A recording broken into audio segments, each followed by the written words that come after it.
Birth date. ఈ తేదీలో పుట్టిన అమ్మాయిలతో జాగ్రత్త, అన్నీ అబద్ధాలే చెబుతారు. న్యూమరాలజీ ప్రకారం 3 తేదీల్లో పుట్టిన అమ్మాయిలకు వీలైనంత వరకు దూరంగా ఉండాలి. ఎందుకంటే వారు నోరు తెరిస్తే అబద్ధాలు చెబుతూనే ఉంటారట. మరి వారెవరో చూద్దామా? న్యూమరాలజీ ప్రకారం ఒక వ్యక్తి వ్యక్తిత్వం వారి పుట్టిన తేదీ ఆధారంగా నిర్ణయిస్తూ ఉంటారు. వారి వ్యక్తిత్వమే కాదు, గుణాలు కూడా తెలుసుకోవచ్చు. వారిలో ఉన్న మంచి లక్షణాలు, చెడు లక్షణాలు, వారు జీవితంలో ఏమి సాధించగలరు అనే విషయాన్ని కూడా తెలుసుకోవచ్చట. న్యూమరాలజీ ప్రకారం కొంతమంది అమ్మాయిలు అబద్ధాలు చెప్పడంలో నిష్ణాతులుగా ఉంటారు. అందులోనూ ముఖ్యంగా కొన్ని బర్త్ డేట్స్ ఉన్నాయి. ఆ రోజుల్లో ఏ అమ్మాయి పుడుతుందో ఆ అమ్మాయి చాలా అబద్ధాలు చెబుతారట. అలాంటి అమ్మాయిలకు దూరంగా ఉండటమే ఉత్తమం అని అంటారు. మరి ఏ తేదీల్లో పుట్టిన వారు అబద్ధాలు చెబుతారో తెలుసుకుందామా? ఈ తేదీల్లో పుట్టిన అమ్మాయిలు నమ్మకాన్ని గెలవటానికి అబద్ధపు కథలు చెబుతారు. అది నిజమని నమ్మించేలా అబద్ధం చెబుతారు. వీరి పూల వంటి మధురమైన మాటలు విని మనసు పారేసుకునే వాళ్ళు ఎక్కువ ఉంటారు.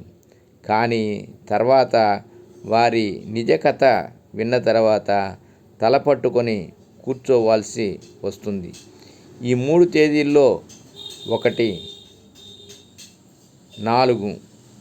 అవును, ఏ నెలలోనైనా 4వ తేదీన పుట్టిన అమ్మాయిలు తమ ఇమేజ్ కోసం అబద్ధాలు చెబుతారు.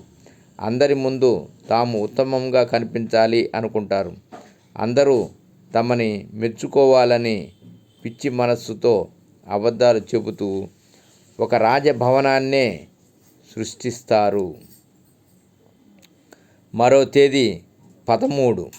ఏ నెలలోనైనా 13వ తేదీన పుట్టిన అమ్మాయిలు కూడా అబద్ధాలు చెప్పడంలో చాలా ముందుంటారు. అంతేకాదు, వారు మొండిగా ఉంటారు. తమ పంతాన్ని నెగ్గించుకోవటం కోసం వారు అబద్ధాల సరమాళినే లాట్స్ ఆఫ్ లైస్ చెబుతారు. కాబట్టి ఈ తేదీన పుట్టిన అమ్మాయిని కూడా పూర్తిగా నమ్మకండి. ఈ 3 తేదీల్లో 3వది 22. ఏ నెలల్లోనైనా 22న పుట్టిన అమ్మాయిలు ఎలా అబద్ధాలు చెబుతారంటే వారు ముందున్న వ్యక్తికి కొంచెం కూడా అనుమానం రాని విధంగా అబద్ధం చెబుతారు. ఈ వ్యక్తులకు తమ మీద చాలా ఆత్మవిశ్వాసం కూడా ఉంటారు. కాబట్టి వారి నోట్లో అబద్ధాలు చాలా సహజంగా వచ్చేస్తూ ఉంటాయి. మీరు గుర్తుంచుకోవాల్సిన ఒక విషయం ఏమిటంటే 4, 13, 22వ తేదీల్లో పుట్టిన వారు అబద్ధాలు చెబుతారు నిజం. కానీ ఆ తేదీల్లో పుట్టిన అందరు అమ్మాయిలు అబద్ధాలు చెప్పడంలో నిష్ణాతులుగా ఉండరు. కొందరు సత్యసంధులుగా కూడా ఉంటారు.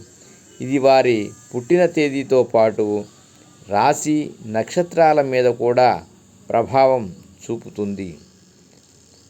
సర్వే జనా సుఖినో భవంతు. ఓం నమః శివాయ. ఓం నమః శివాయ.